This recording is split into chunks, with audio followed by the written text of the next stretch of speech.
નમસ્કાર દોસ્તો, શાંતિશ્રમ ન્યૂઝમાં આપનું સ્વાગત છે।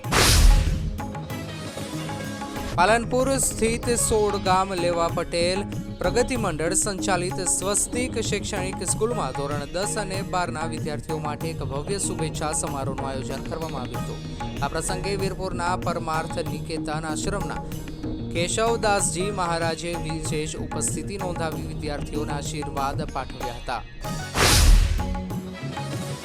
બનાસકાંઠા જિલ્લામાં વહેલી સવારથી વાતાવરણમાં નોંધપાત્ર પલટો જોવા મળ્યો છે। હવામાન વિભાગ દ્વારા જિલ્લામાં કમોસમી વરસાદની આગાહી કરવામાં આવી છે, જેના કારણે ખેડૂતોની ચિંતામાં વધારો થયો છે। જિલ્લામાં હાલ વાદળછાયું વાતાવરણ છવાયેલું છે, જે ખેડૂતો માટે ચિંતાનો વિષય બન્યો છે। આ સમયે ખેતરોમાં ઘઉં, રાયડો, બટાકા અને એરંડા જેવા પાકો તૈયાર થવાની સ્થિતિમાં છે। જો આ તબક્કે કમોસમી વરસાદ પડે તો આ પાકોને મોટું નુકસાન થવાની સંભાવના છે। ખેડૂતોના જણાવ્યા મુજબ આ સમયે વરસાદ પડે તો તૈયાર થયેલ પાકોની ગુણવત્તા બગડી શકે છે। સોયગામ તાલુકાના નવાપુરા પ્રાથમિક શાળાની બાજુમાંથી સરકારી દવાઓ મળી આવતા અનેક તર્ક વિતર્ક।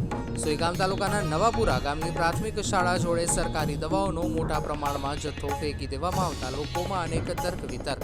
આ દવાઓ CHC, PHC સેન્ટરોમાં સરકાર દ્વારા ગરીબ લોકોની સારવાર માટે વાપરવામાં આવે છે। આ ફેંકી દીધેલ દવાઓની તપાસ જિલ્લા આરોગ્ય અધિકારી દ્વારા કરવામાં આવશે। ખરા એ લોકો મુખ્ય